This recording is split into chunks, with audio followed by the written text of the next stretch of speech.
Hello and welcome to episode 22 of the Kicking Back podcast. Today I am joined by the wonderful Chloe Foy. Hello, Chloe.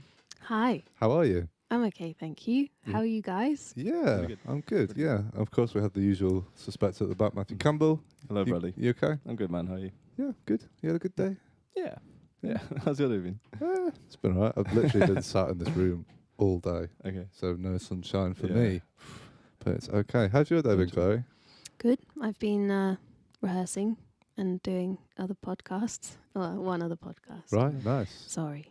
No, it's fine. That's okay, don't worry. I'm not upset. It's fine. Who is it you're rehearsing with? I was rehearsing with Jessica Hoop, Nice. Nice. singing some songs with her on her new record that's Cool. going to be Nice. recorded soon. So, yeah. Is that Rachel Rimmer as well? Yeah, Yeah. Yeah. Awesome. a little trio. She's great, man. I love Mm. Jessica Hoop. How would you describe her style? It's just kind of like there's She almost just got a pulls wild out flair to it. Yeah, she pulls out these melodies and she like these kind of soaring, angelic Yeah. things. Really spontaneous. I think. Yeah, totally. And this, when you hear like the new stuff, which I feel very privileged to be hearing, it's just blown my mind again. You're like, Right. every Yeah. new record, you're just like, how? I don't know whether it like, Where? makes me want to give up. Like, it kind of half inspires me and makes me think, well, I should just give up now. Because they're like, how could you ever? It's just insane, some of the stuff that she does and the way that she writes and how intuitive she is about things, and yeah.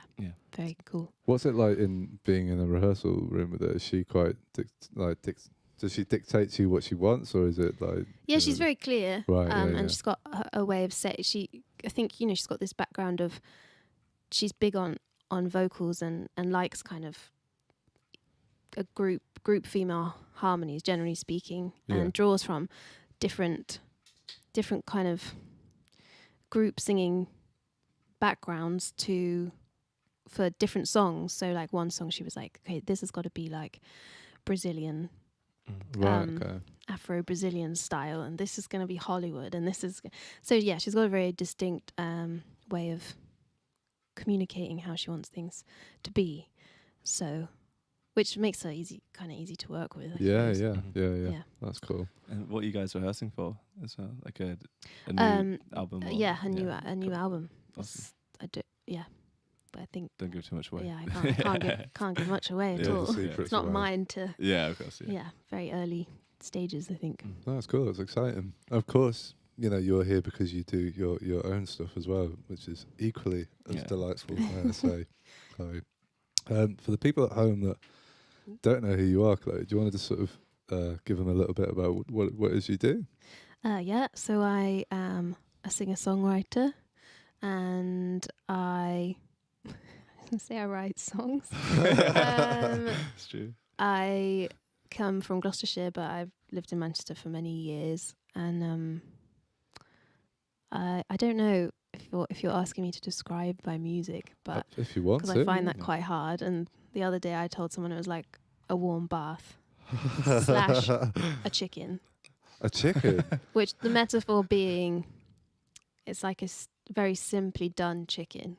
Like, don't mess with it too much. It's a bit of lemon, bit of herbs. Oh, those are cooked. Oh yeah, Yeah.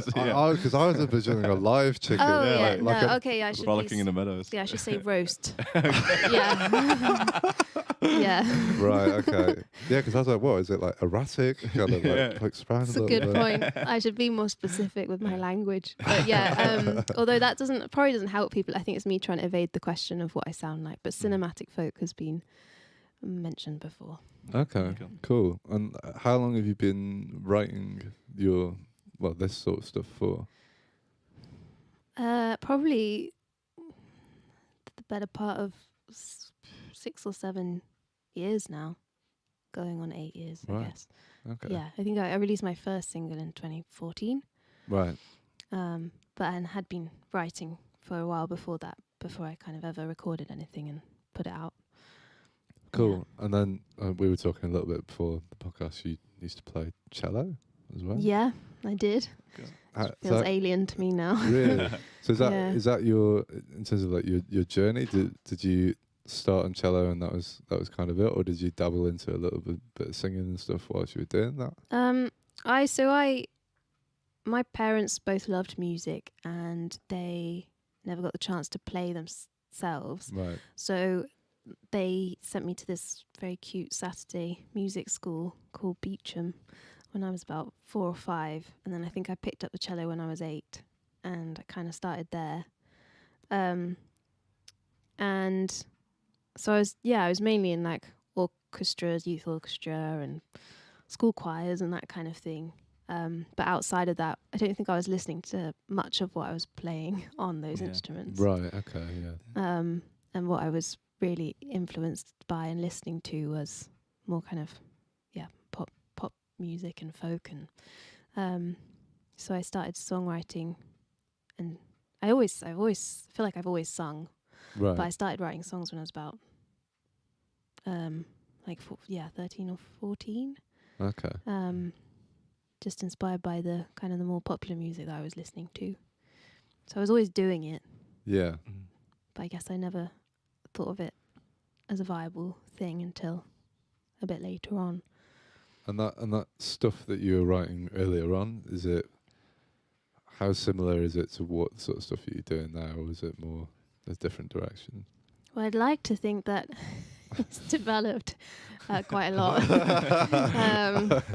It was quite, it was very much like I'm learning the guitar, and as I'm learning the guitar, I'm writing songs. So, as in, I'd learn a few new chords, and Right. so like, first songs written like a G chord, a C chord, and an F chord. Although, good chords, having so- said that, one of my songs on this album that's coming out is pretty much just that. So Yeah. I think it's more an arrangement thing, and it's more like a mood thing, and I'm no longer like an angsty teenager, and I take care over my lyrics a bit more, perhaps. I think one of the first songs I wrote was called "A Tea Party at Glastonbury." Nice. I remember you putting a little post up about Yeah, that. and I keep meaning to. I'm supposed to. People want to hear it. Is it good? I mean, I'd say no. But it was just that I religiously bought the NME magazine. I don't know if you did that. I was more of a Kerrang. Yeah, geez. Well, Yeah, I just thought. I mean, I liked to look for new music, but also I think there was like an image thing going on as a teenager that was like, I'm going to cut out all these things and stick them on my school books so that I look like I like cool stuff. I wasn't that cool. That's why. So he was reading Toe Guitar and Kerrang, and Yeah. Are they the less cool? Definitely. I Alternatives? don't know. I'd say they're pretty cool actually, but I don't know. We thought we were cool. didn't Define we? cool, man. It was more like that's definitely more like guitar heavy rock, that sort of stuff. Like kind of emo thing. Paramore, Yeah, I think all that Did you kind of sway away from that? I was more, I think, into indie bands at the time. That's fair. Like that whole scene of indie bands, and then that kind of new folk came along. But yeah, the song came from a poster that I had of some people having a tea party at Glastonbury, and that's where it began. The journey. And the next line was like, nothing really makes much sense anymore. Deep. Okay. So what age was that when you wrote that? Maybe, I think, I can't, 13 or 14, something like That's that. pretty deep. Had the word archaeologists in it. Whoa. Okay. Wow. Yeah. Was that a pull it out of the thesaurus? Was that one in there? I don't know, I'd like to. Get the rime. Yeah, potentially. Yeah. That's great. I mean, we've all written terrible songs when we were younger. I wrote one last week. Did you? Stinker, yeah. Oh, jeez, man. That's embarrassing. That happens, man. Yeah, You know? no, it does happen. So I was going to ask you a little bit about, so you're saying your parents are music lovers. Would you say their taste in music had an influence on you? And like, what sort of things were they listening to that sort of transferred them into your sort of palette? Oh yeah, definitely. So I had older parents, and so they grew up. I mean, they were like teenagers in the late 60s, early 70s. So it was kind of, there was some pretty standard, like what you'd expect, like Bob Dylan and the Rolling Stones and the Beatles, and Kate Bush, and the kind of really classic stalwarts of that time, Joni Yeah. Mitchell, Elvis Costello, all that kind of thing. All great stuff. Yeah. It's good stuff. Oh, very. Yeah, I feel like there's one anomaly which is Simply Red, Oh. which people feel like quite negatively about in general. I get the feeling, but there's an album, I think it's Stars, that as a kid I used to dance around to it in the living room, and so it's kind of got this nostalgic place in my heart. Yeah. Whether it's good or not is another question. But I think there's plenty of music. I've got loads of music like that where I've listened back to it now. I was like, what was I thinking? But you know, it's still. But even then, yeah. But I love music that like pulls you back to a certain point in your life. Do you know what I mean? It instantly takes you there. Yeah, definitely. I can't really think of it. The only Simply Red tune I can think of is "Holding Back the Years." Yeah. Is that his? That's his tune, That's isn't a it? cover, right? Is it a cover? I might be That's absolutely the wrong. only I don't Simply know. Red. I don't know correct that one. Who else sung it? "Holding Back the Years." Oh, Gretchen Palata did a version. She did didn't a beautiful version, didn't she? Yeah. And then they did "If You Don't Know Me By Now" as well, which was a cover. Harold Melvin and the Blue Notes did that originally. Yeah. He's got a great voice, man. What's the lead singer called again? Mick Hucknall. Yeah. Yeah. Crazy guy. Yeah. Nice. Yeah. So then moving forward, you listen to your parents' music, and then where did you start to branch off, and what sort of music did you start to pick up on that sort of everyone has that the music they kind of start to identify themselves with. Yeah. Well, I suppose there was that part of that scene with the whole Enemy reading and the indie bands, and like it was like a collection of bands that I don't were very much of the moment, so I don't know if they've stood the test of time, as it were. But so that feels very entrenched in those teenage years, I think. And I think the first person that made me think I could pick up a guitar and write songs. You said get close to it, right? Yeah, that's fine. Yeah. Is Katie Tunstall, because actually when I was young, when I was a teenager, there weren't really many female singer-songwriters doing that thing, and she was doing it with such, like, she was playing guitar and she was singing, and she was doing it with a lot of sass, and I suppose it was just that visibility of her. So I was quite inspired by that. Yeah. But I suppose, and then it was latterly that I started to listen to people like Johnny Flynn and Laura Marling, and that's when I think I really found where I felt that I belonged a bit more in terms of like sonically and the folkier side of things, I think, really spoke to me a bit more.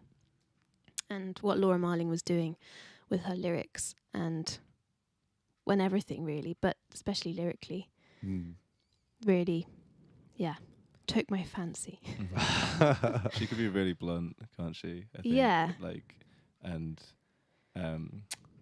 yeah. She just doesn't hold back, which I really, really like. Even if it's like the actual music can be really, really mellow, she still just has like that kind of conviction to whatever point she's making. And so poetic as well. Yeah. And a lot of quite amazing imagery that she evokes. Do you know that album? What's it called? Once There Was an Eagle, the kind of concept album. That one's just beautiful, isn't it? Oh yeah. It's basically just like just connected songs, isn't it? Yeah. Just like one kind of just running one end to the other. Yeah. Did she go across to India? Am I right in thinking that before that album? And then I think so. I don't. Yeah. No, with Mumford and Sons, I think. Oh really? I didn't know they were there too. Okay. Right. Yeah. Well, I think there was some kind of collaboration that went on at the time. Yeah. But that, and then she brought back that instrumentation, like the drones and everything, like those kind of open tunings and that kind of style of vocal phrasing as well. Like that all fell in with her music at that point. I love her stage performance as well. Like I saw on Jules Holland doing New Romantic. That was like the first thing I ever saw from her, and she was so like, she almost looked scared, but she was just so engrossed in music and had her head down the whole way and finished the song and barely looked up at the end. You know, and it's just such a beautiful thing. That kind of like a really honest performance rather than putting anything on. And that was like really, really captivating from her. So Yeah, it's interesting Yeah. because some people find that alienating. Some people that I've come across who they don't quite get it. Mhm. And like I watched her live stream, I guess it would have been last year sometime, Yeah. with the release of her album. And I guess I knew it was her thing not to really talk much and communicate, Yeah. and it's just about the music and in this beautiful space. But other people that I was with or other people that had watched it were like, oh, no, she's just not friendly at all. And they need that kind of interaction when she doesn't really give that. Yeah. But I think that's all part of her thing and what she does. Totally. Yeah, I think that comes into like being if you have a musical background as well, you can understand the sort of respect to the space that they're giving. If you know what I mean, like they're really, you know, that they're not just being a dick, like they're just like, they're like concentrating and they're putting all their energy just into the performance. Yeah. And that's a really beautiful thing. Yeah. But obviously if you're just Joe Bloggs from down the road, you need a little bit of that connection to happen, don't you? Yeah. You want to feel involved, like an active participant rather than like just letting them be in their own little world. But Yeah. they're both valid, aren't they? But I do love the latter one, when you get that the performer where they might as well be in another room on their own and then performing it. They have that kind of feeling to it. Yeah, I just think that's really endearing. But I was thinking about this before, just in terms of like live sessions and stuff. Like watching like John Martin and people like that, and is it Tom Waits quote where it's like leaving all the pulp in and all? oh yeah. Like just I've noticed it with more like newer live sessions and stuff. They do a lot of like cutting of like stuff in between, so it's like very like here's a song, here's another song. Do you know what I mean? And they don't leave all the space and everything in between. Which I think is a real shame because I love that, like, you know, when someone's just like having a bit of like awkward chat on the mic or like they're trying to like, I think that's really charming. But like, totally. I think it's more of this like kind of new age of like It's everything. Gotta be slick. So It's gotta be slick, and you can't see the real person so much. I totally agree with you. I'm not a big fan of it. The slick thing can be really nice. It can take you to a different place. But you know when you hear the guitarist strap fall off and like a load of open chords ring out for a second, and you hear him like trying to fumble it back on, and that becomes like part of the song in a way. All those like little things. That's part of the live experience, isn't it? I think the thing with the last year is that I feel like I've gotten used to doing everything twice. So when we go and do these like pre-record live stream. Yeah. Live. Don't tell anyone. It's a secret. Industry secret. Some of them are live. Yeah. But you often get a chance you might do like 2 runs of your set. And it's like when in a live situation would we normally be doing that? Yeah. And the beauty of playing live on stage is that, you know, no one performance is the same, and there will be whether it's the way that you pull a song around or the potential mistakes you might make. I think that's been quite strange about this year, obviously. I mean, that feels like an obvious statement, but I mean, it's that thing of like getting to do everything twice. It's like when we go back to live performance, we're going to have to just be in it, and I much prefer that. Yeah, definitely. Yeah, totally. Man, I can't wait to live gigs. I know. Live gigs. Yeah. I'm just like, at this point, I'm not holding my breath, even though I know there's light at the end of the tunnel, but I don't know about you guys, but a lot of musicians I've spoken to are finding it hard to get their hopes up because they just don't want to be put through the pain again. Yeah, I'm definitely it's like been that. a painful year. It has. Yeah. You've just announced a load of tour dates, am I right? Yeah. Yeah. Speaking of live dates. Literally with like a pinch of salt. No, not in my head, in the back of my head. Yeah. I am really excited, but I don't know if I'm letting myself get fully excited yet. It's happening in October. Okay. All around, well, I would say the UK, but it is England and Scotland. Okay. So I really hope it will be fine by then. I feel like it will be. And everyone needs to buy tickets. So it will be fine. Yeah. It's just a strange thing. It's far away, and at the moment I don't think we can think that far. in advance. Yeah, I know what you mean. That's kind of like the bad side of it. But I did also think whilst I was watching these live sessions, it has also sparked a little like a different side of creativity in terms of like people trying to find a way to still have that live element going on. Like a lot of those what are they called? Who's it that does Tiny Desk? What's the company that do it? NPR. NPR. Yeah. There's a couple of these like NPR ones that I've been watching where they've just done like I've seen like there's a Miley Cyrus one where she's in that tiny little room and stuff, and just like there's loads of like little things like that where it's like I don't think anyone would have tried to do that before, which I think is cool, and I also think it's really interesting. I was saying this to you the other day, wasn't I, Matt? Like in a few years or whenever the hell we're out of this. God. It'll be interesting, like looking back on this period of music. Do you know what I mean? And just that being a very like marked thing of just like people wearing masks and having to do things a little bit differently, and you know, I think it's been good. It's been good for creativity in a just forcing you to look at things in a different way. Like we wouldn't have done this if it hadn't been for COVID. Yeah, definitely not. That's true. So you know. There's silver linings. Silver linings, you know. Yeah. How did you find the whole like COVID time in terms of like writing and feeling inspiration and everything like that? I think, I mean, like anyone, I've had my ups and downs. Yeah. But I think overall for me, songwriting, I have always said that I need to be a bit more disciplined with it because I tend to just wait for things to tumble out.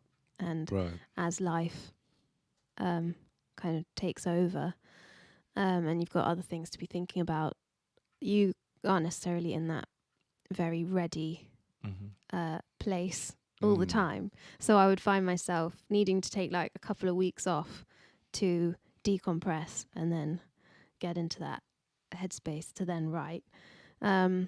Whereas I've more regularly like made the effort to do it, and so, you know, I've always heard about different ways that people write and heard about people who like try and do it every day, no matter what comes out. So I haven't quite got there, but I've definitely become more of a regular thing, and so songs have been coming, and that's been really good for me.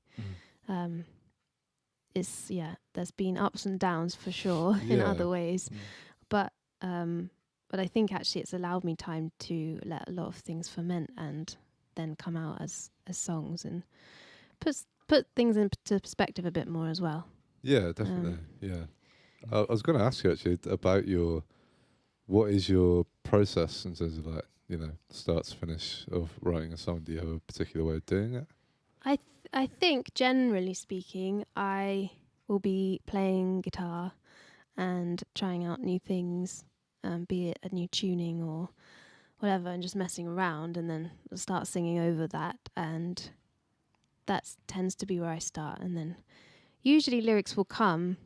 But I have got into a habit recently of doing that, writing a first verse and then maybe a chorus melody and then just leaving it.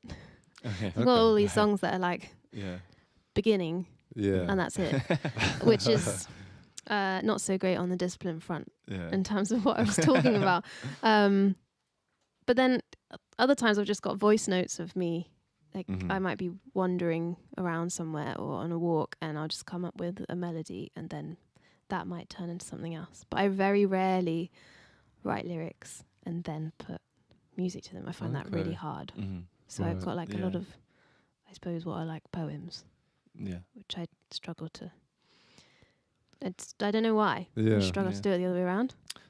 I think that seems to be more common, doesn't it? People struggling to get that way without it feeling like shoehorned or something like that. It's really interesting, like the amount of people we've had on the show, singer-songwriters, and everyone's got this like slightly unique way of doing it because there's no rule book, is there? Like, no. You know, and it's certainly not something you can force in any way. You kind of just have to try and find yourself in the right headspace and then see what happens. So I think sometimes you wish there was a rule a rule book. Yeah, totally.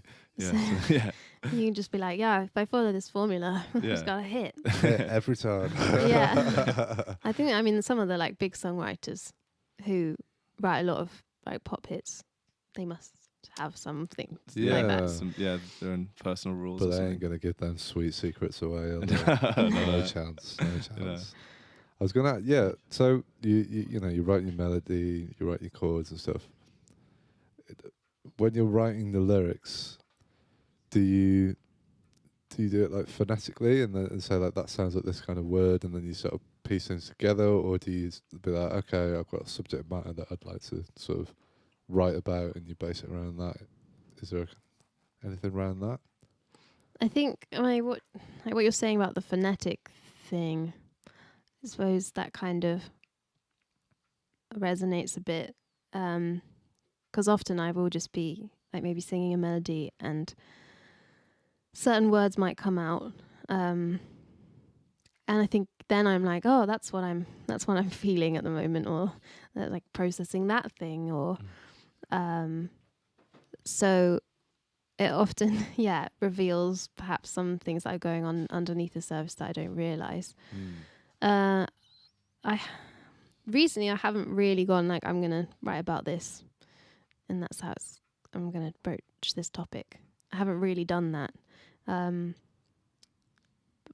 kind of tend to see what words form Right. in the first instance, Mm-hmm. and then you usually don't get through a whole song that way. I don't know. I think I'd find that hard. So then it becomes about thinking a bit more about where we go from there.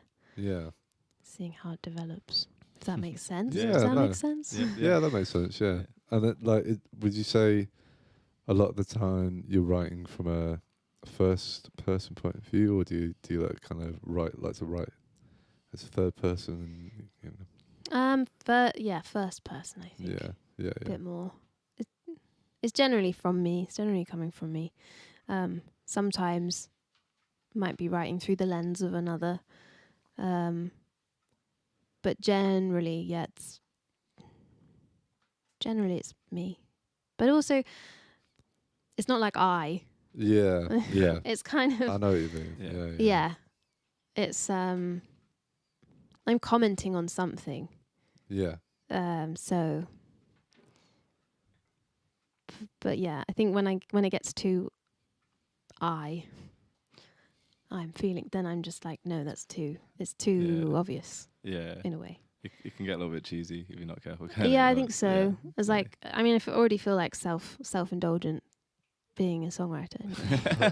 It's like, here are my feelings about this and that. Yeah. And but it's funny because people need that though. That's the funny thing. Like, you being self-indulgent is actually the best thing for other people, isn't it? Because people can't believe that someone else can be like reading their thoughts and sum up how they feel about a situation as well.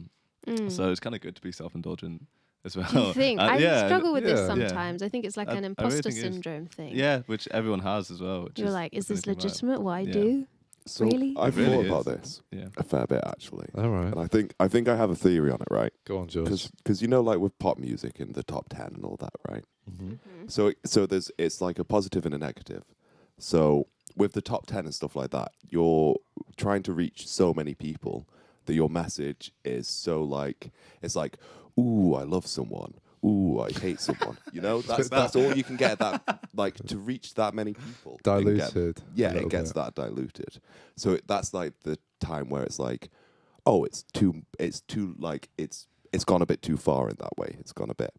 Whereas you can have it the other way around, where it's like you're talking about like being a sheep farmer in, I don't know, Nigeria or something, and it's like, oh well, no one can equate to that, can they? Because there's like five narrow. of them. Well, the sheep farmers of Nigeria would disagree. Yeah, that's true. I apologise to all four of you. I was actually writing a concept album for the sheep farmers of Nigeria, but I might have to. I know, that's why I brought it up. To be honest with you, I think it's a terrible idea.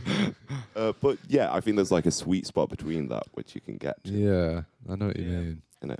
But yeah, I think it's. I don't know. Writing a song with someone in mind, is that a thing that people do?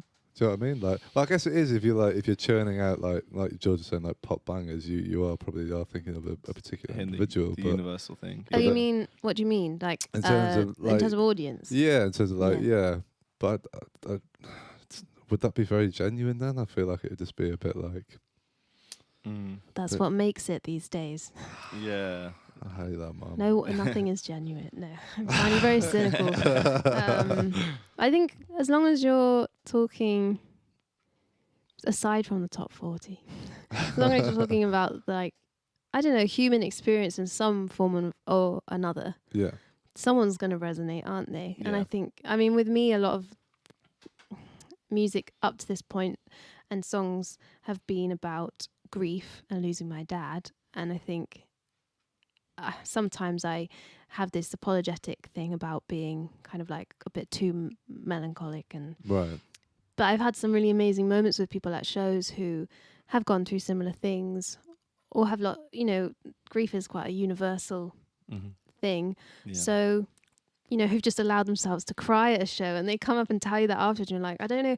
I mean, I think that's a good thing, but I also want to apologize to you for this. Didn't want to make you cry. But crying, actually, it's not such a bad thing. I think we think that it's a negative thing, but it's not so much. And as long as someone can resonate somewhere along the line, Exactly. then that's the main thing, isn't it? Totally. And like, you can't apologize for being too melancholic, because like I think our culture at the moment kind of promotes like the look of a perfect life, especially through social media and stuff, like this really well organized, everything's going your way sort of thing. And when you just realize everyone's life is so complex, and people are going to be feeling down just as part of being alive, like there's nothing you can do about that. And like music is again universally probably one of the best ways of coming out of that as well. So yeah, if you write about those niche things, and I don't know, sometimes the top 10 kind of tries to do it, but sometimes even that feels a little bit too like removed or contrived or something. But when if you're feeling a certain way about something, and it like feeling down, but a song makes you realize that someone else is feeling about that, and they're expressing that in that kind of way, then that can be like so uplifting, can't it? So yeah, definitely, man. Yeah, feelings are great. Yeah, and also we all have them. Yeah. Is that not crazy? Yeah, we all have them, and we're all a little bit crazy. Well, we are all definitely crazy. Yeah, like, I think that's what I think, I don't know whether it's a getting older thing or just this last year, or people are being more open these days generally. You do realise that you are in the same boat as a lot of people.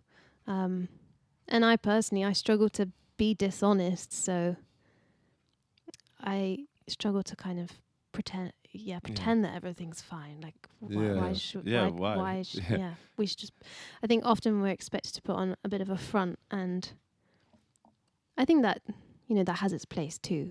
Yeah. And that's why those songs are there, because they're the real shit, I guess. That's like underneath. But yeah, I think being honest is good.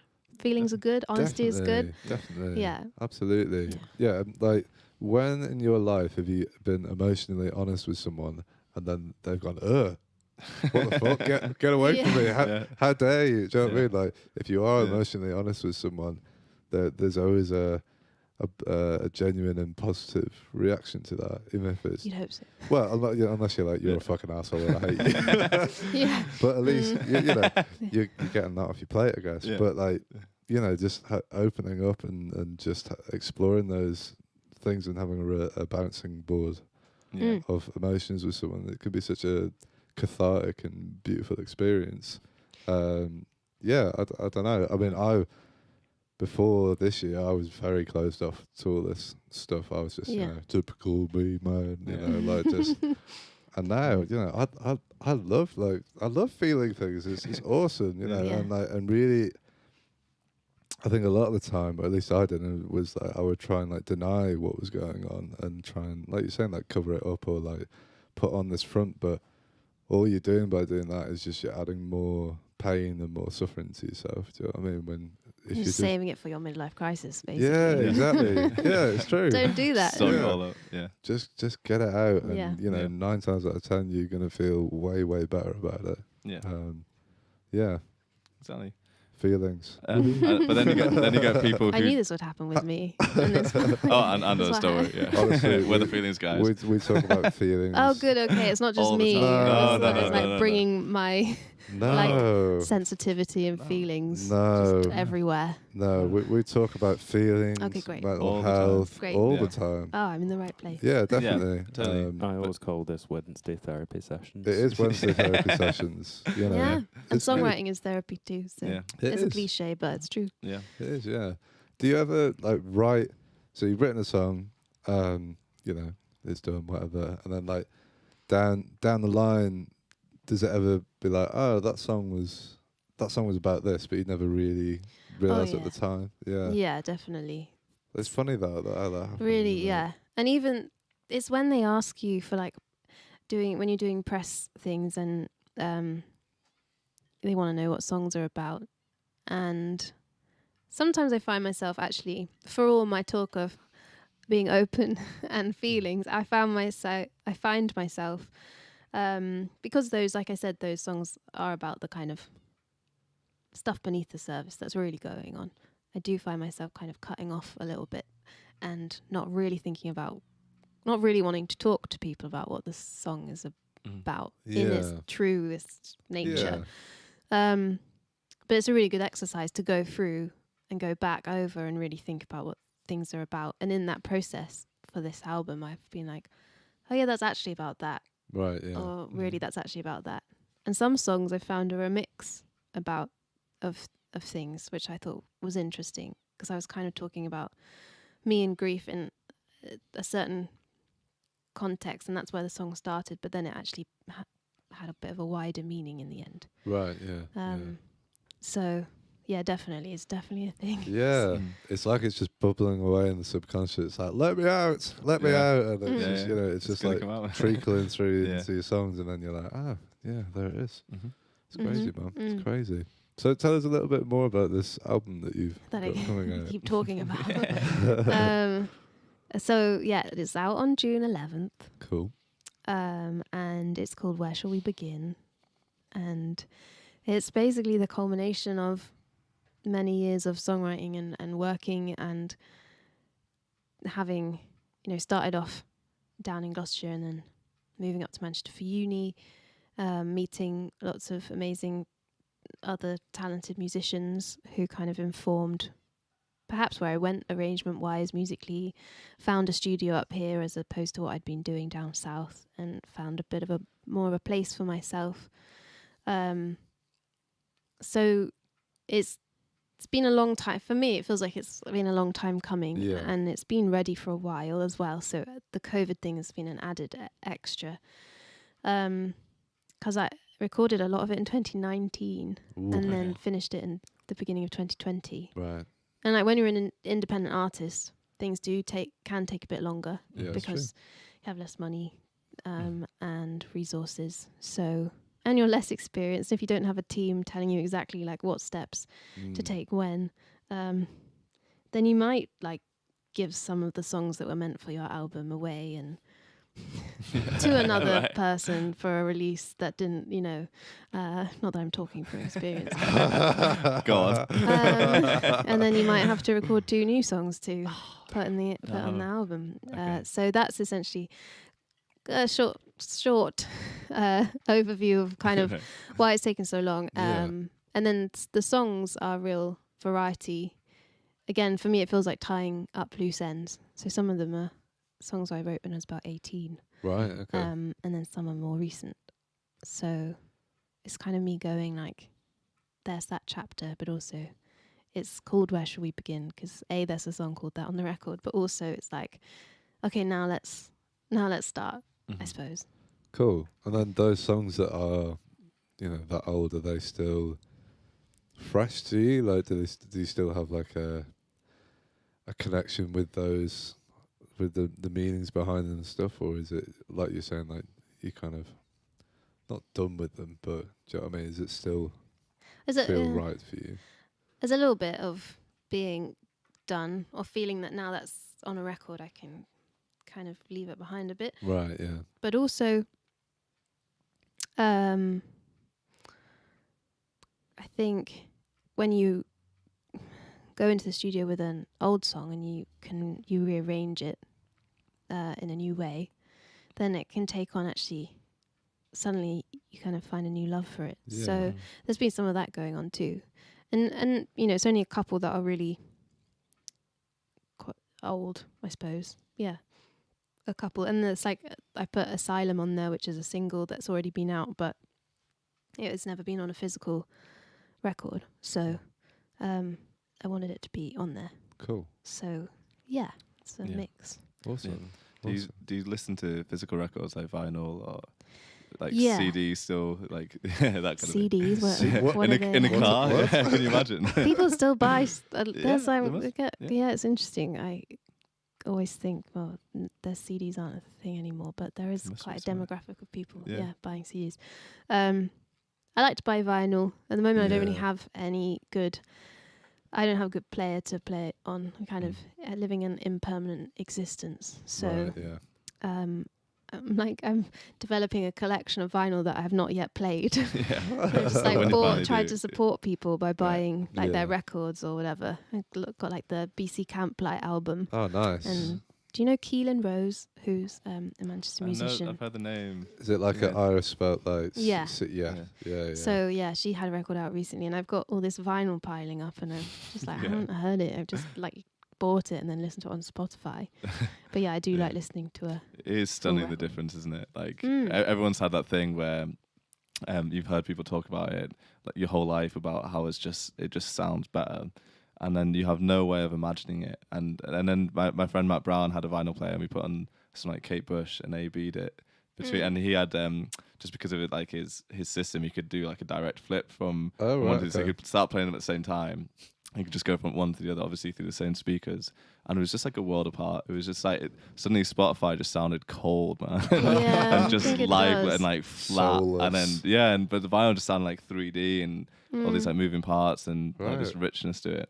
It does And, sound yeah. really different. Yeah, Like my record, having heard it so many times through headphones via my laptop, just digitally, being like, yeah, great, like sounds great, and then getting the test pressing through and being like, this sounds like it was meant for vinyl, yeah, Yeah. totally. and that's exciting. Yeah. That's cool. Yeah. That's awesome.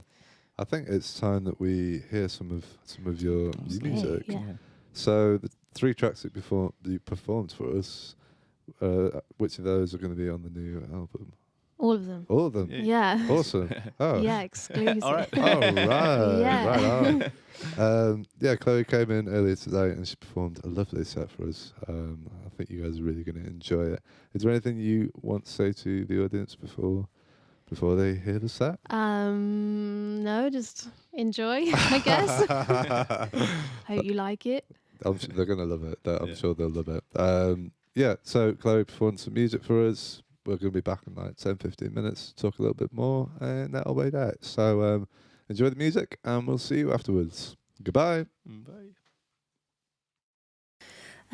Hi, I'm Chloe Foy, and I'm going to play a few songs for you from my upcoming album. This one is called Left-Centered Weight.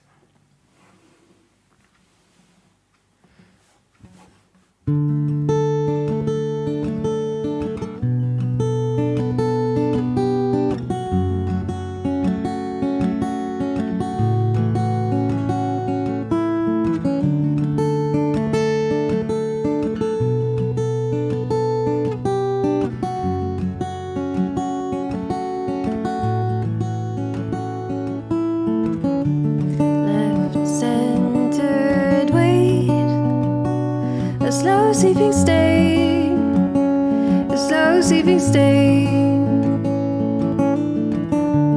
forsaken space, a still-sided stream, a still-sided stream, hollow heartache. Those stone shapes go easy brain, aglow grey.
stone shapes go easy brain, aglow green.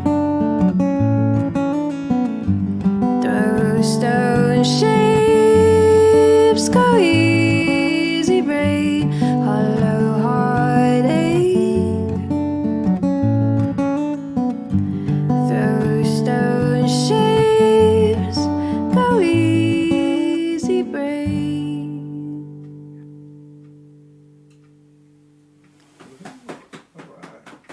Thank you.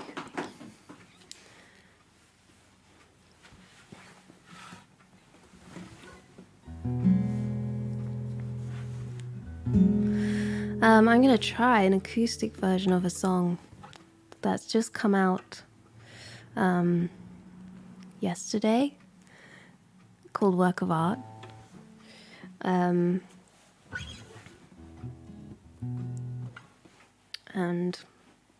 it'll be nice.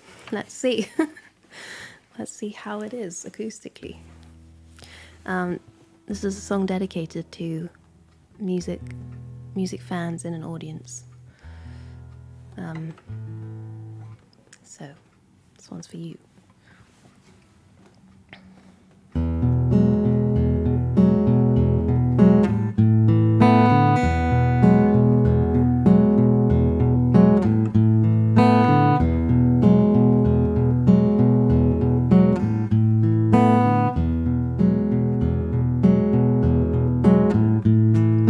Morning waits to raise my head. Half the evening comes instead. Oh, why don't you let go? Time moves slowly, watch it sink. Hardship waiting on the brink. Oh, why don't you let go? Oh, why don't you let go?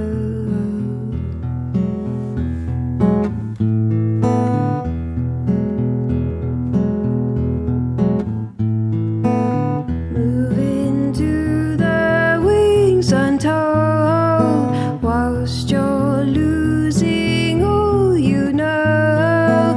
Oh, why don't we let go?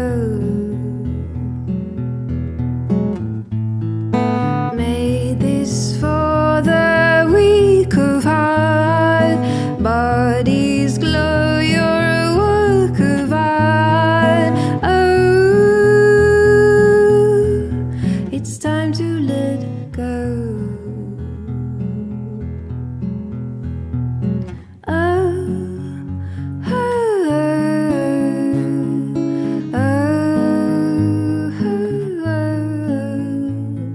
oh,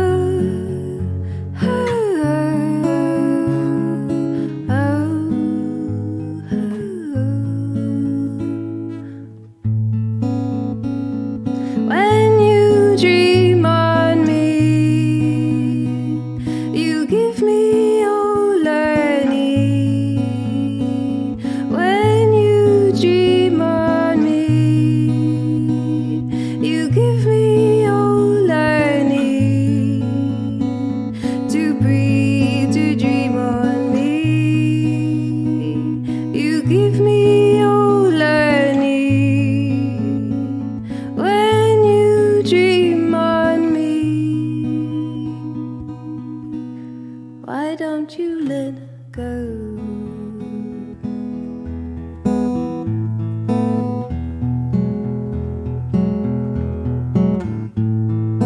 Morning waits to raise my head. Half the evening comes instead.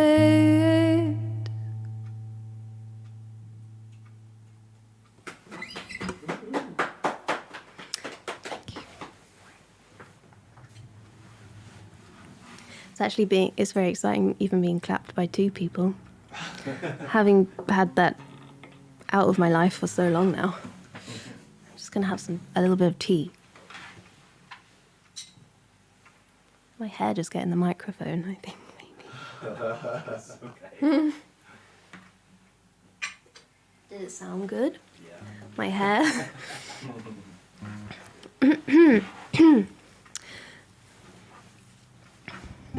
So I always start with this one, but I'm going to end with it now. It's called Where Shall We Begin?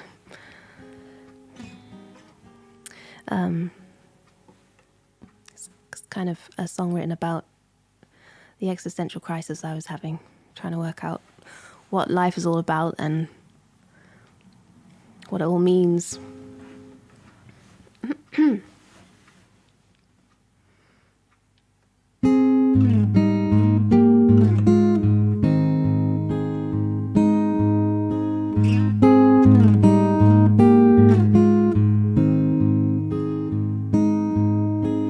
Where shall we begin? This dance is a sin. We're falling fast forward and reaching right back. Make something of nothing before the sky turns black.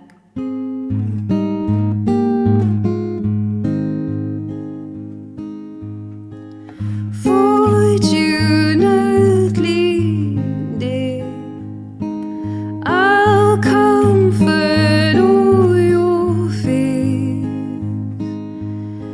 For here is a fortune, a look in your eye. Says, hold me now, darling, forever time goes by.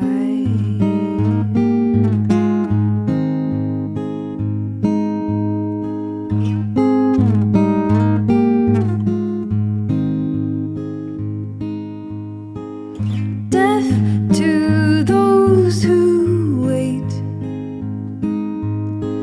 Likely it's too late. The picture they painted is far from my eyes. The painter in question's the hero I despise.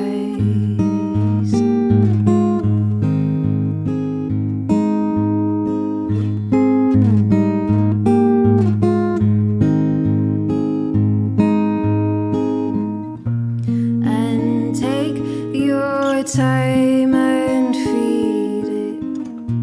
My heart is slowly breathing.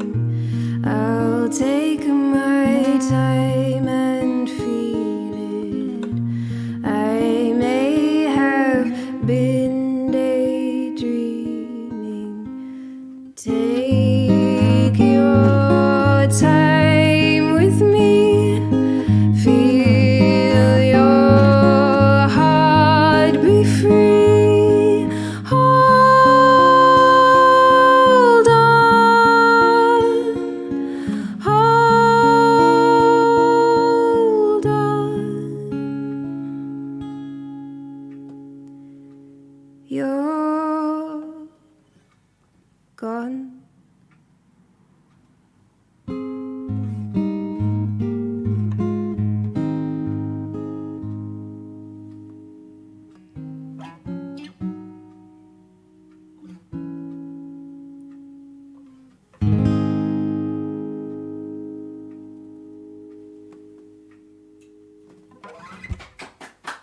Thanks, Chloe. So where can people find your stuff online, Chloe? So I'm Chloe Foy Music on all available social media platforms. At Chloe Foy Music. Yeah. Cool. Cheers, Chloe. Thank you. Thank you.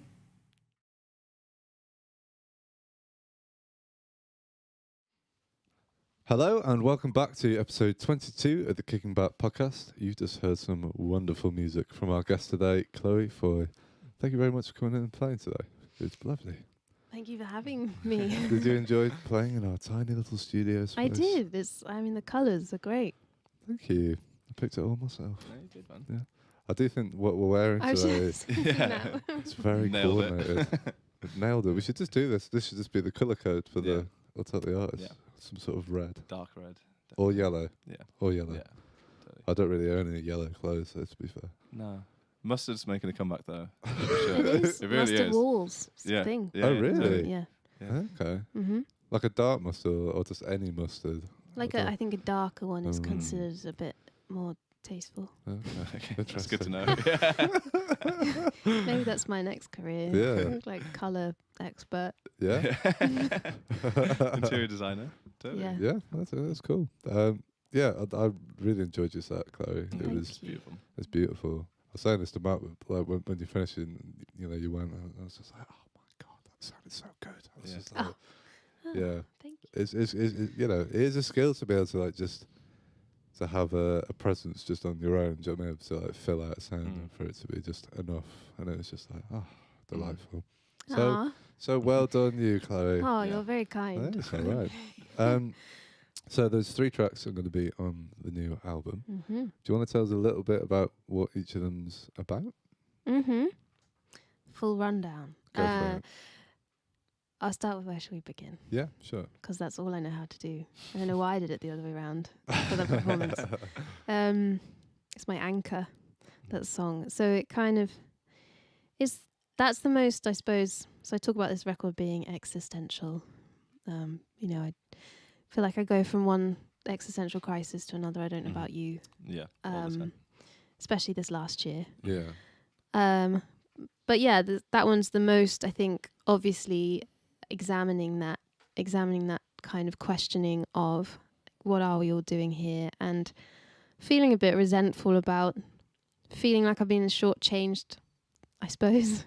Yeah. No, I mean, this is sort of like taking a negative slant on life. There's also a part of me that thinks it's this beautiful, amazing thing. Yeah. And that comes across in the song, because by the end of the song, I'm kind of talking about how we very ready for some cheese. Ultimately, we have each other at the end of the day, and that gets us through those kind of questions that Yeah. I'm Yeah. asking. Like, I think I can't even recall my lyrics, but yeah, it's cool. just talking about. I don't think I'm talking about God because I'm not very religious. I talk about the painter and how I'm a bit like, this isn't as poetic as it potentially is, because I can't think of the song right now, the lyrics on that now because I'm on the spot, but it's not how I expect it to be. Like the way it's been painted is not to my liking in this particular moment. But yeah, and then the arrangement of it, we wanted it to be quite expansive, and with this kind of, I suppose it has a more cinematic landscape. And I mean, this is on the record version. Yeah. But I mean, in its truest form, just me and a guitar, I love it as well. The record version is bigger and more expansive, and there's beautiful strings and things on it, and we kind of make something of that. I should know, like, is it a 7th chord? It's like a Mark, when Harry any idea? I honestly couldn't hear it from where I was sat. So Okay, if fine. It's like- I'll let you know. You're the harmony guy. I mean, when we were like arranging it, because Harry co-produced it with me, he was kind of saying how it sounds like quite a lot like the particular like Tchaikovsky piece, this progression that cool. happens. So just Yeah. taking a little bit from my classical background, definitely. And then what else did I play? Work of art. I feel like I'm rambling. Work of art is about a period of time when I was going through a lot of depersonalization and anxiety. Okay. And I was on tour, and it was about this realization of the kind of beauty of playing live and going out each night and being totally supported by the audience, and them kind of coming up to you afterwards and being so grateful for what you'd done on stage. Yeah. And so I sing a line that says like, "Bodies glow, you're a work of art," and I'm just talking about music fans, I suppose. And so it's kind of apt that it's come out this week when we're just about getting back to some kind of gig going normality. And the record version is it's got much more of a like 4-piece band feel than anything I've done before. So it's less on the folkier end of the spectrum and more, I would go like Americana maybe, call it that. Cool. And Left-Centered Weight is, I think I actually co-wrote that with Harry, and it's kind of about death anxiety. Okay. Right, So it's quite abstract lyrically, actually, that one. And I don't know what to say about that one really, because that was production-wise on the record, that was kind of his one that I kind of let him run with. Right. But it's got all these kind of multi-layered things going on. It was really quite layered up in the production process, so quite a big song again, but or at least big in terms of layers. Does that make sense? Yeah. Totally. But yeah, all songs that I would hope stand up on their own without all of that stuff, all of that production stuff. Yeah, they definitely did. Yeah. Beautiful songwriting. It's great. It's great. Yeah, it's great how you are so honest with it as well. Like, it's you don't want to talk about it too much because the song's talking about enough, right? Like, like that's your vehicle to actually talk about it. So I know what you mean by if you have to do a press release. It's like, why would you read this article about what the song's about when you can just go and actually hear it as it's supposed to be? Big on that ingested. view. Yeah. Sometimes when people are like, "So what's this about?" I'm like, just go and listen to it. And also, I love. Part of the love I have for music is about the interpretation of it, each individual's interpretation and what they can take from it. So it's like, go and listen and see what you think. Yeah. And maybe that is in there. Yeah, definitely. I always think sometimes like if I found one of my favorite artists and I said, "Hey man, like that song on that album," and I'm pretty convinced it's about this and this and this and this is what you're trying to say, and they were like, "No man, like you are nowhere near." But like, cool that you thought that and you got that from it, and because it's subjective, isn't it? So Yeah, man, definitely. it's all the beauty. That's the beauty, man. I was going to ask you, so where did you record the new album? So it was recorded here in Manchester at a studio called Pinhole Sound, Okay. which is in Ancoats, and it's there's a band called the Travelling Band, who are a Mancunian band, and they set it up. Right. Okay. And so Adam Gorman from the Travelling Band is the engineer there, and it's a really lovely little space. It's kind of in the warehouse situation, but you go through the door and it's this really cozy space. That you don't see the light of day for a while. But it's like something for them. It's something that's grown over the last few years from just starting up to being now like fully booked all the time. Right. And they've got all the gear that you could want, and that they as a band come from like an Americana kind of background, and they've got lots of like vintage bits and bobs in there. So I felt very nurtured in there. Adam's like a very nice person to be around. He doesn't like take up loads of space. He just kind of lets you do it and facilitates that. And so I think prior to that, I'd found recording experiences quite uncomfortable. Right. Okay. And that recording the album was the first time when I didn't feel like that. Do you think that had an effect on the music and like how it came out in the end? Probably. Yeah. Yeah, much less stifled than it had been in the past. And I think also before I was working, you work with what's available to you at the time. And before I was perhaps working with people that didn't know the genre really very well. Right, okay. Who, in fact, were more used to producing like R&B and hip hop. Right. So it was, I would never get the sound that I perhaps wanted, but was because I think I was too young and inexperienced to articulate exactly what difference I wanted to make in order to get there. Yeah. Whereas with Adam, there was always already a head start on that because he was coming from a place where he got the music that I was making. Plus, I mean, we didn't have a producer as such, but I co-produced it with Harry and Harry Fausting Smith, who kind of gets my reference points. Yeah, So, yeah. Yeah, I mean, I still struggle with doing vocals in a studio, and I think the thing I would take on next time would be to potentially just do them at home. Get a good mic and do them at home, because or even just see if I can track whilst playing guitar instead of doing guitar and then singing, because I sing most naturally when I'm playing as well, like when you're doing it live. Yeah. And when do you normally just sit in a booth, really hear yourself, and or stand in a booth, and I get red light fever, definitely. Yeah. That's fair. Yeah. Red light fever is a really weird thing as well, because I think more musicians suffer with that than not, don't they? For sure. Especially, I'd say like probably even the start of the song, like it was like a really bare song at the first kind of few notes is like okay, and then hopefully like you kind of get into the flow, and then you switch off from it. But yeah, I don't. Why do you think that is? I don't know, man. There's been so many times when I've been like recording with a band and we'll like be sound checking and be like, "This is gonna be fucking awesome. This song sounds great right now." Boop, and then it just like falls apart. And you're like, I think sometimes you need like an engineer to like lie to you.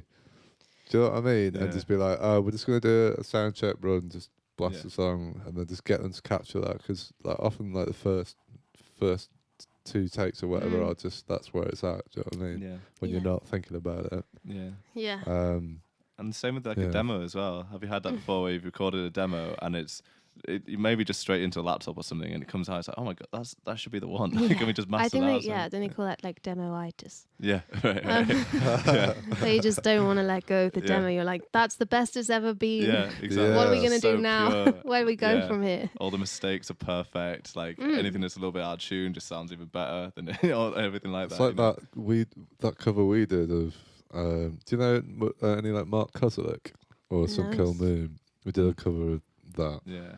And you recorded some like crap guitar part that was like not in time or anything, but it sounded glorious. So I like record the vocals of it. Right, we'll redo the guitar on that, and then it just wasn't right, was it? It was clean and lame. But the first one, it was like all over the shop. But it just worked, didn't it? Yeah, clean and lame. Yeah, as in the redo that I'd tried, because I made it all like in time. No, right. we liked the clean and lameness. The first one. No, the first one was just like loose and all over the shop, wasn't it? But in a good way. Like really, again, like with all the pulp left in, just kind of. There is something. I like that with all the pulp left in. Yeah. It's the Tom Waits quote. Right. Yeah. You said that earlier. Yeah. I think it just describes it perfectly. Just I love. I'm a sucker for that. Just like hearing the squeaky chairs and all the just the wrongness in the recording. On the upright piano, when you get all the all the like, pedal notes, pedal sounds. It's beautiful, man. Yeah. Are you a Tom Waits fan? Have you ever?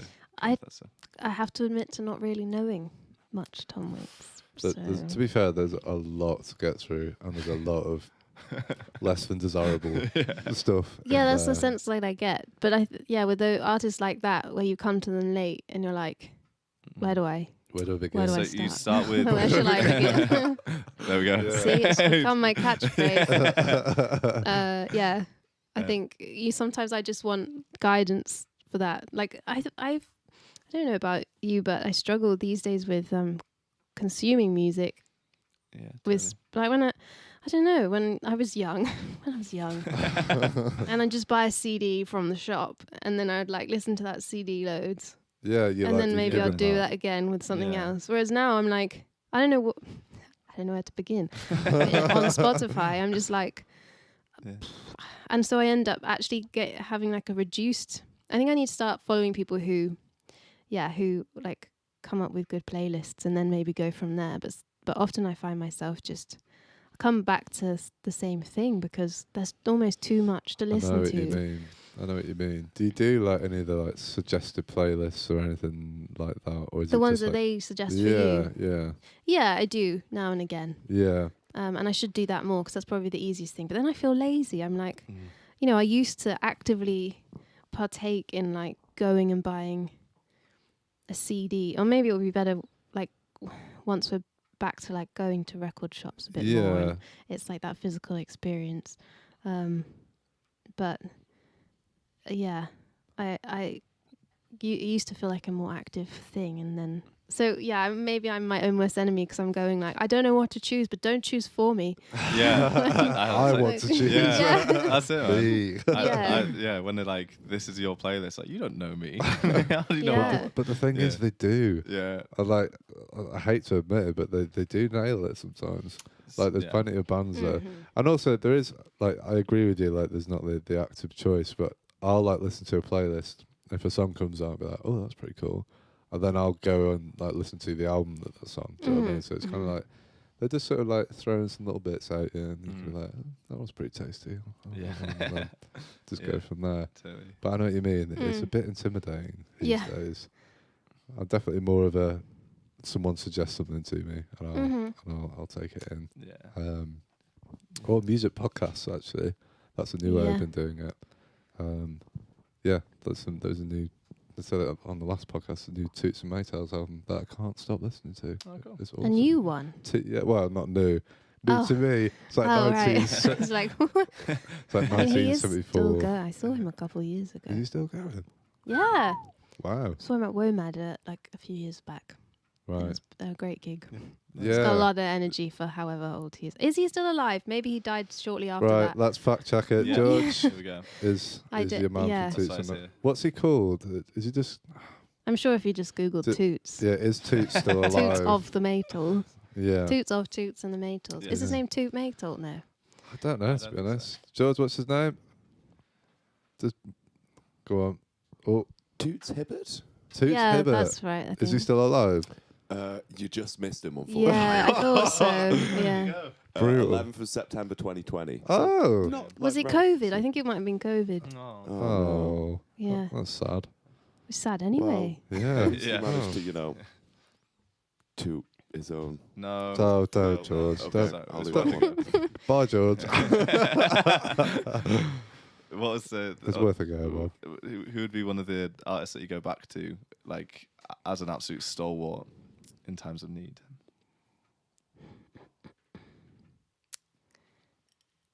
Yeah, it was Laura Marling for a long time. Right. Recently, it's not been that so much. There's an album that I keep coming back to, which was only released in 2019, but I think she might have replaced Laura Marling for me. She's called Madison Cunningham. Okay. And I can't remember the name of the album off the top of my head, but she's from California, and I think she's pretty young, and it's just one of those people again that I'm like, should I just give up now? Because she's an incredible guitarist for one, and she also there's a song called Pin It Down, which has this amazing, very catchy guitar hook in it.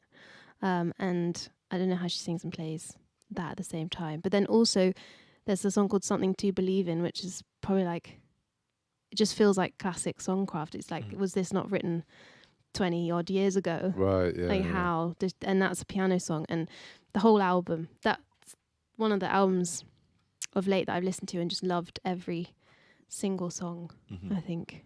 So it's kind of answered your question. Yeah. Because I don't know. Yeah. That's more of a recent thing, but I think that's an album for life. Cool. It's played at my funeral kind of situation. Right, bold. Athletic. Bold. Did I just say that? Yeah. Well, going on to the albums thing, seeing as we're talking about favourite albums, I normally ask our guests the classic Desert Island. I saw the look of fear in your eye. The Desert Island Discs question. We normally go 5 albums. I think it's just a good way to just get a bit of a tiny glimpse into someone's kind of palette, if you will. Is there any that you would put forward for us right now?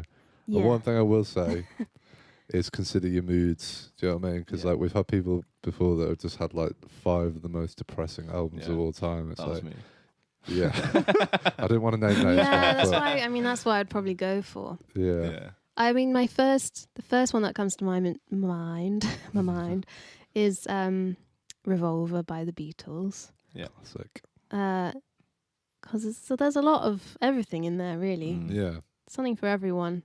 Yeah. Yeah, definitely. And that holds again, I think, like a nostalgic place in my heart, because that used to be on a lot, and it's the one that really sticks in my memory from being a kid. Right. Yeah. And then I would put the Madison Cunningham album in there, Yeah. because fair. again, she's got these very heart-wrenching songs, but also the song "Pin It Down" it's got real, like,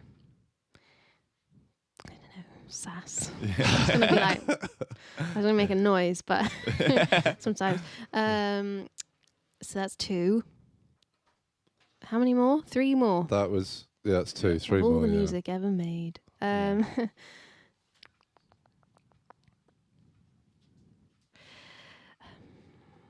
I had one in my head just then. It does go, you know. Yeah. People ask you, and then it just goes. Well, every music ever.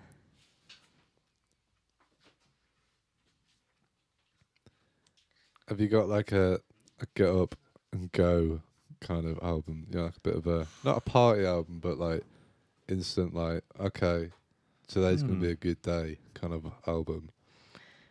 I can't think of it right now. Yeah. See, mine would always be really mellow in that case. Anyway, Oh, like really? get up and go really slowly. It's like get up and go, make brunch, and yeah, that kind of thing. Like, I wouldn't put on music if I'm getting up and going. If I was going to That's work, I'd just be interesting. like eyes on the prize kind of thing. Yeah. What would you put on, like an energizing morning thing? Yeah, like I put on Babylon by Bus by Bob Marley. Really? Like, Just that do that? just gets me going. Speaking you know about what I mean? Toots and the Maytals, actually, Daily Food is. Do you know that song? No, I don't know. Prayer if I is do. my daily food. Okay. Prayer is my daily food. Da, da, da, da, da, da, da. It's really good. I'll check that It's out. like It sounds awesome. it's really good. If you want a good start to your day Okay. That's the one. with Boom. religious Daily Food. undertones, Yeah. Awesome. that's fine. Where were we? Where So was I? we I had- had another idea then, and then I I was started just talking going about on, Toots yes. and So the nine to Maytals. go, isn't it? Oh, Fleetwood Mac Rumours. Boom. Classic. Classic. Absolute classic. That's 3. That's Yeah. This life feels like a test. What else do I like? Probably a Laura Marling album, but now I feel like I'm in the territory of when you added that bit about not well, all. you know, it's at the end of the day, it's your It desert is, island. yeah, it is my so desert you island. do whatever Don't the hell you dictate want. the mood. No, you know, you I feel the way you dictate the want to feel. Yeah, do it. Yeah, probably her latest album, Song for Our Daughter, Okay, cool. because it's great. And then potentially a Rolling Stones album, because it was my dad's.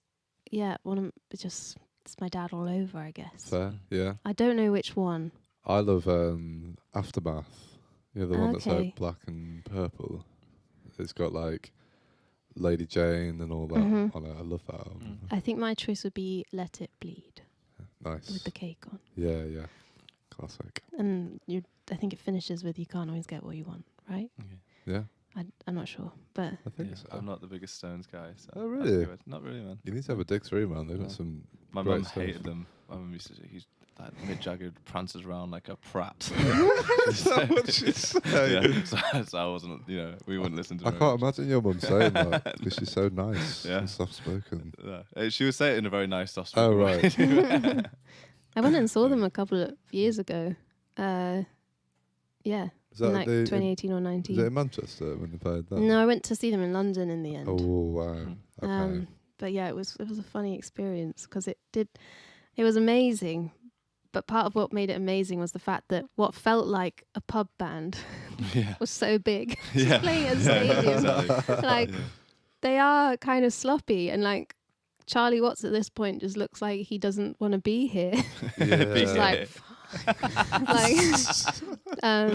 but yeah, impressive. Like, just felt like a bit of a bucket list kind of thing. Yeah. And I took yeah. my mum, who Oh, okay. was a big fan and saw Right, them yeah. in the 70s or whatever. What did she So- say, having seen them in the prime kind of thing? And I think she still loved it, Okay.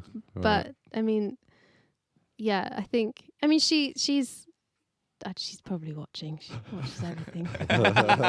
Be careful what you say.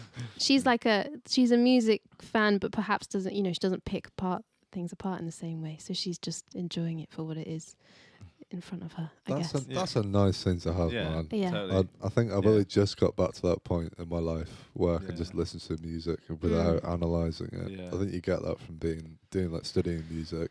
Yeah. Definitely. It's terrible, man. That's why I Yeah. like other art forms more. No, not more, but like I like going to see like dance because I don't know anything about it, Yeah. and I'm just always impressed. Just watching movies and being like, Mm. yeah. I mean, you can't. I Have can't do anymore. that yeah. anymore, but Yeah.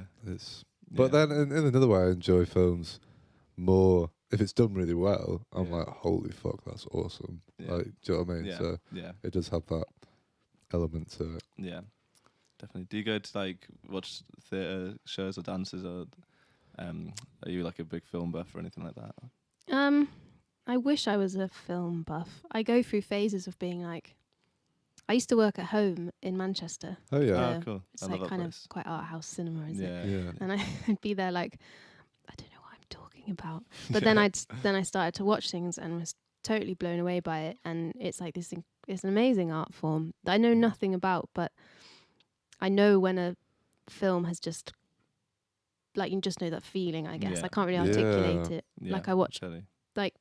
when Parasite won Yeah. the that was- Oscar yeah. or many Close. Oscars, Yeah. and I didn't. You kind of think you don't know why, and then you watch it however many months later, and you're just like, oh. I get it. Wow.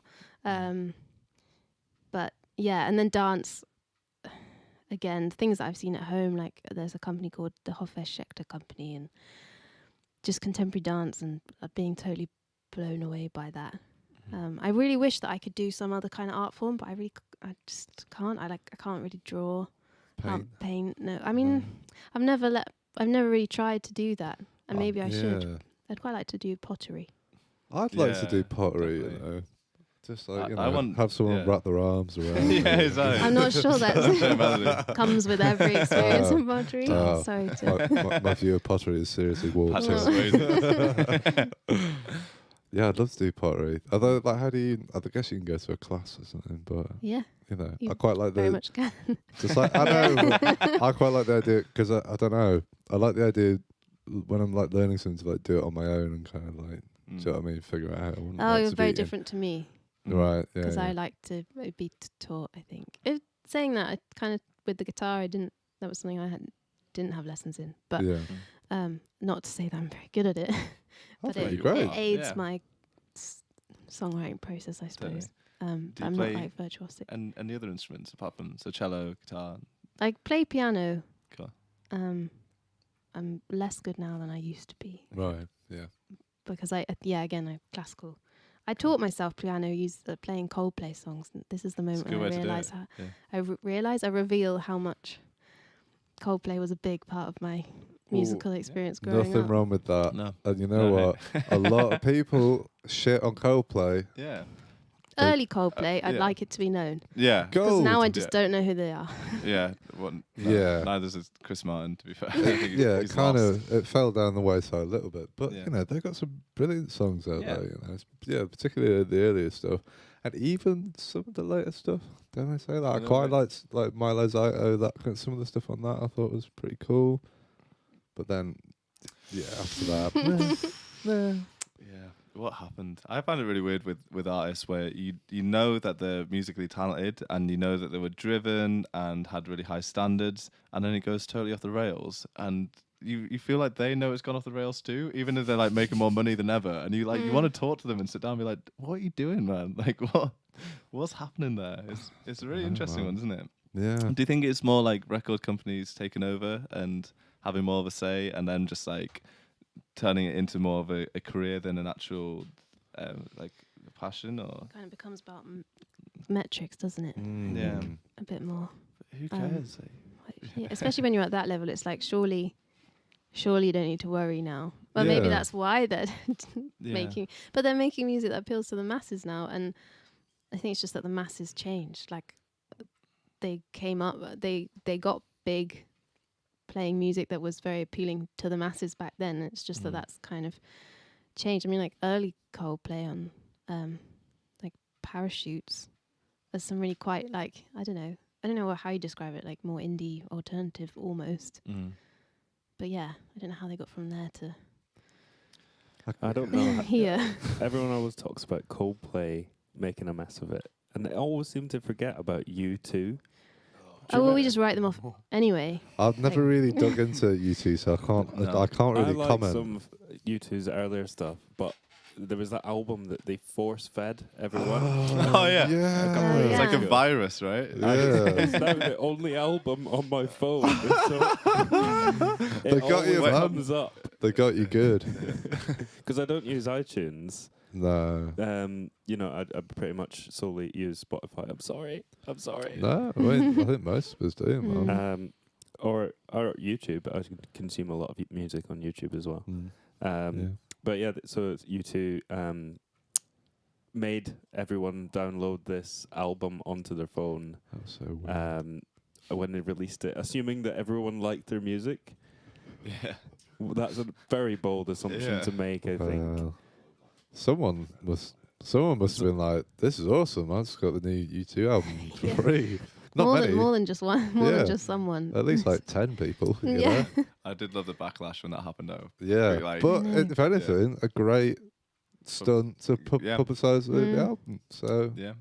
maybe I equate it similarly to the Greg's vegan sausage roll because everyone kicked off about that, and that did wonders for it. And I still think that was a whole ploy that they'd done themselves. Okay. But you know, Yeah.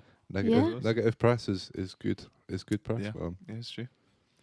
So let's hope your new album gets absolutely slated. Yeah. You'll be Oh God. Yeah. Oh dear. Right, I think we should wrap this bad boy up. So Okay. Chloe, do you want to tell people at home where they can find your stuff online? Yeah. So I'm Chloe Foy Music, basically. So I'm on Facebook and Instagram and Twitter and Spotify. And if you want to pre-order the album, that's on Bandcamp only.